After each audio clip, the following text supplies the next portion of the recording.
पतये।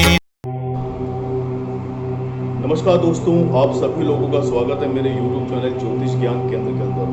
मैं पंडित हर्षद द्विवेदी आप सभी लोगों का दिल से स्वागत करता हूं मेरे चैनल ज्योतिष ज्ञान केंद्र में। दोस्तों, आज फिर एक नया वीडियो आप लोगों के लिए मैं लेकर के आया हूं। ये छोटा सा वीडियो है खास आप लोगों के लिए।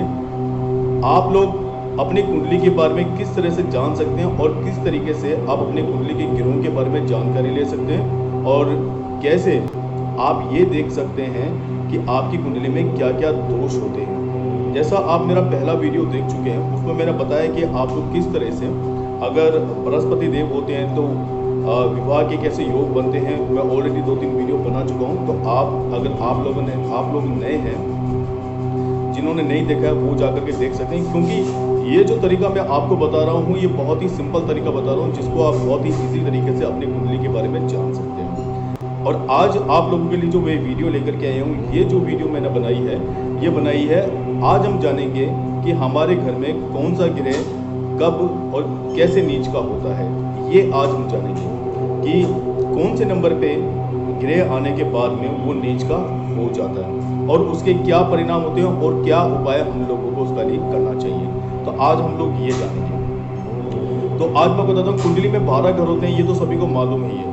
तो कुंडली में जो 12 घर होते हैं, उस 12 घर के अंदर अगर कहीं भी 7 नंबर घर है और वहाँ अगर सूर्य भगवान विराजमान है कुंडली में, पूरे घर जो होते हैं, हाउस जो होता है हमारा, उसके अंदर कहीं भी 7 नंबर आता है, तो अगर उसमें सूर्य बैठे हैं तो ये नीच का घर हो जाता है।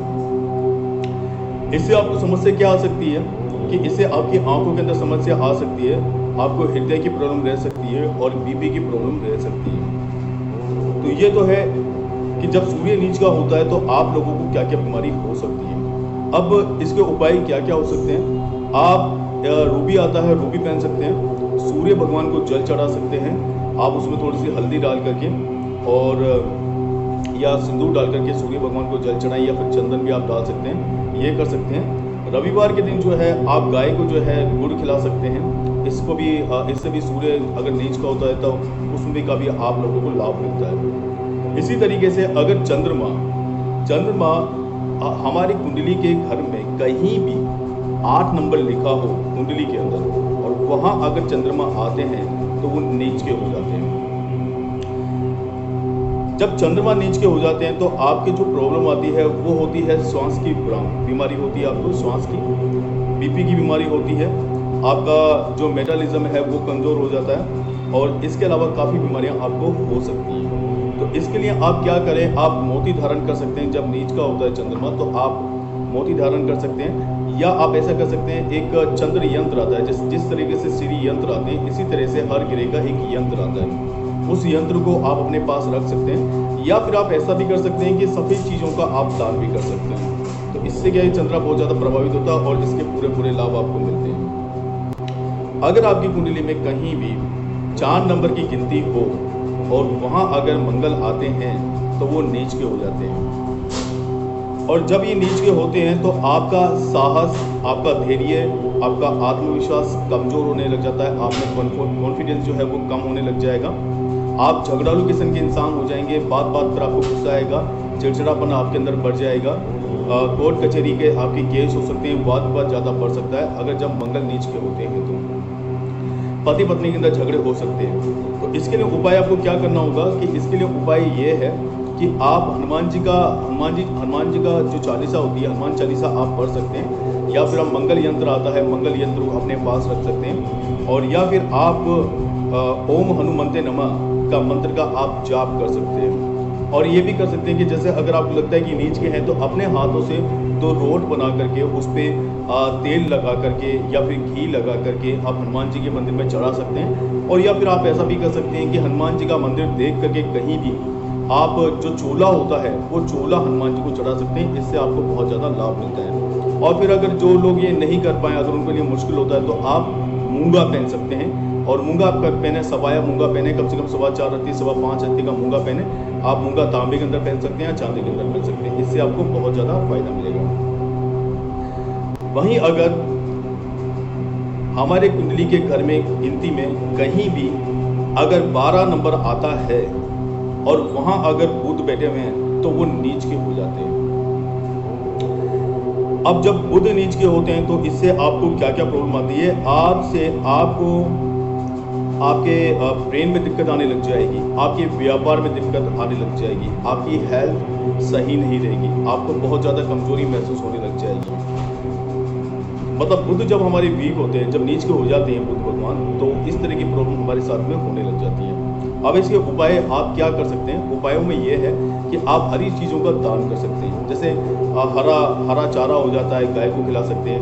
हरा मूंग हो जाता है, वो आप गणेश जी के मंदिर में जाकर के चढ़ा सकते हैं या किसी को दान कर सकते हैं। आप एमरल्ड पहन सकते हैं और ओम गण गणपते का मंत्र का जाप कर सकते हैं, या फिर ओम राम ह्रीम ब्रोम से बुद्धाय नमः इस मंत्र का जाप करके आप जो है बुद्ध भगवान को खुश कर सकते हैं। और जो भी नीच के अगर वो दुष्प्रभाव दे रहे हैं तो वो तुरंत आपको लाभ देने लग जाते हैं। तो इस तरीके से आप कर सकते हैं।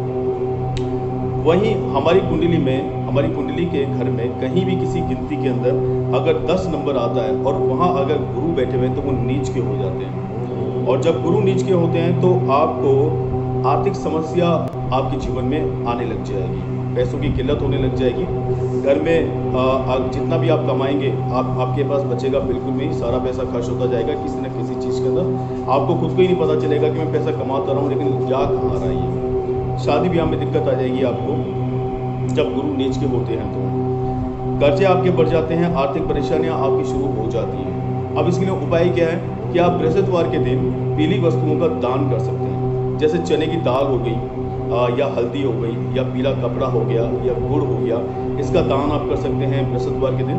और या फिर आप पुखराज धारण कर सकते हैं, येलो सफ़ेद, अच्छे पंडित को दिखा करके, अच्छे एस्ट्रोलॉजर को दिखा करके, या जो जेमोलॉजिस्ट होते हैं उनको दिखा करके आप पुखराज पहन सकते हैं 5.25 चत्ती का कम से कम। और इस मंत्र का आप जाप भी कर सकते हैं, ओम ग्राम ग्रीम ग्रोम से गुरुवे नमः। इस मंत्र का जाप करके आपके जो बृहस्पति देव है जब नीच हो जाते हैं तो उनको खुश करने के लिए आप ये उपाय कर सकते हैं। इससे बृहस्पति भगवान खुश हो जाते हैं, आपके व्यापार में, आपके घर में हर तरह से आपको बहुत मदद करती है। वहीं हमारी कुंडली में अगर 6 नंबर की गिनती आती है कुंडली के अंदर और वहाँ अगर शुक्र भगवान में बैठे होते हैं तो वो नीच हो जाते हैं। अब जब शुक्र भगवान नीच के होते हैं तो हमारे जीवन में क्या क्या होता है, भौतिक सुख सुविधाएं जो होती हैं वो हम लोगों को शुक्र भगवान से ही मिलती है। तो वो सारी चीज़ें जो हैं, भौतिक सुख सुविधा जो होती हैं वो हमारे जीवन में फिर प्रॉब्लम देने लग जाती हैं। जैसे कई बार आपने देखा होगा कि घर में कोई ना कोई चीज़, हमारी बिजली के उपकरण वगैरह, जो भी कार वगैरह खराब होती रहती है और उसके अंदर पैसा लगता रहता है। मकान में टूट फूट होना, ये सारे, तो जिस तरह की भी भौतिक सुख सुविधा होती है उसमें हम लोगों को दिक्कत आने लग जाती है। इसके लिए आप क्या कर सकते हैं कि आप शुक्र भगवान का जाप कर सकते हैं, ओम शुक्रम शुक्राय नमः इस मंत्र का जाप कर सकते हैं। और शुक्र से रिलेटेड चीज़ें जो होती हैं, जैसे सफ़ेद चीज़ों का आप दान कर सकते हैं। इसके अलावा जैसे आप जरकन अपने हाथ में पहन सकते हैं, या ओपल आप पहन सकते हैं, या फिर डायमंड आप पहन सकते हैं। तीनों में से कोई सा भी स्टोन धारण करके आप शुक्र को तेज कर सकते हैं। वहीं अगर 1 नंबर आपकी कुंडली में कहीं भी आता है, 12 घर में से कहीं भी 1 नंबर आता है और वहाँ अगर शनि भगवान बैठे हुए तो वो नीच के हो जाते हैं। अब जब शनि भगवान नीच के होते हैं तो आपका जो स्वभाव जो है वो बहुत ही ज़्यादा आपको, मतलब बिजनेस के अंदर आपको लॉस होने लग जाएगा। आपको बिजनेस के अंदर लॉस होता है, पति पत्नी के अंदर झगड़े होते हैं, काफ़ी सारी चीज़ें हम लोगों को प्रॉब्लम होती है जब शनि भगवान नीच के हो जाते हैं। तो इसलिए आप शनि का क्या उपाय कर सकते हैं आपको बता दूं मैं। आप उपाय ये कर सकते हैं कि शनिवार के दिन आप एक कटोरी लें, उस कटोरी में थोड़ा सा सरसों का तेल डालें और थोड़े से उसके अंदर काले तिल डालें और अपना चेहरा देख करके आप शनि मंदिर में जा करके उसको दान कर सकते हैं, चढ़ा सकते हैं। या फिर आप काली उड़द की दाल आती है, 10 रुपये की काली उड़द की दाल खरीद के आप शनि मंदिर में चढ़ा सकते हैं। काला कपड़ा आप दान कर सकते हैं, काला छाता आप दान कर सकते हैं, ताला आप दान कर सकते हैं, किसी गरीब को दे सकते हैं। और या फिर आप नीलम पहन सकते हैं, और या फिर आप कर सकते हैं ओम प्राम प्रीम प्रोम से शनिश्चराय नमः इस मंत्र का आप जाप कर सकते हैं। तो दोस्तों ये थी छोटी सी जानकारी आप लोगों के लिए। इससे क्या है ना कि बहुत ही इजी तरीके से आप अपनी कुंडली को देख सकते हैं। इससे आपको पता चल जाएगा कि जब ग्रह नीच के होते हैं तो हम लोगों के जीवन में क्या क्या प्रॉब्लम आती है, तो आप लोगों को खुद को ही पता चल जाएगा कि जब ग्रह नीच का होता है तो आपके जीवन में अगर इस तरह की प्रॉब्लम आ रही है तो आप बहुत ईजी तरीके से समझ सकते हैं कि कोई ग्रह नीच का है, इसी वजह से हमारे जीवन में ये प्रॉब्लम हमको आ रही है। तो जो ग्रह आपको, जो उपाय मैंने आपको बताए वो उपाय करके आप ग्रह को कुछ का बना सकते हैं। तो ये दो छोटी सी जानकारी थी। इसके अलावा दो छोटी बातें आपको और बताता हूँ कुंडली के हिसाब से, तो ये भी आप लोगों के लिए शायद बहुत ही ज़्यादा लाभदायक रहेगी। हमारे जो आपने सुना होगा, एक हमारी कुंडली के अंदर पितृदोष भी होता है, और पितृदोष किस तरीके से होता है ये आज आपको मैं बताता हूँ। कुंडली में कहीं भी अगर सूर्य के साथ में राहु या सूर्य के साथ में केतु बैठे हुए हैं तो पितृदोष होगा। वहीं अगर चंद्र के साथ में राहु या चंद्र के साथ में केतु अगर बैठे हुए हैं तो आपका जो है पितृदोष कहलाता है। तो अगर ये होते हैं तो ये पितृदोष कहलाते हैं। तो बहुत ही सिंपल तरीका आपको मैंने बताया कि आप जो है अपनी कुंडली में कहीं भी सूर्य के साथ में अगर आपको लग रहा है, अच्छा पितृदोष के लक्षण क्या होते हैं मैं आपको बताता हूँ। पितृदोष के लक्षण ये होते हैं कि आप अच्छी तरह से समझ सकते हैं कि हमारे घर में जो जितने भी लोग होंगे उनमें आपस में बनेंगे नहीं, छोटी छोटी बात के ऊपर लड़ाई झगड़ा होने लग जाएगा उनके अंदर। आपके कपड़े जो हैं वो इधर उधर बिखरे रहेंगे। आपका बिजली का कोई ना कोई उपकरण अगर है, जैसे प्रेस है या कोई भी फ्रीज है या पंखे हैं या कूलर है, कुछ ना कुछ आपके खराब होता ही रहेगा। तो जो छोटी छोटी चीज़ें जो प्रॉब्लम आती हैं वो पितृदोष कहलाता है।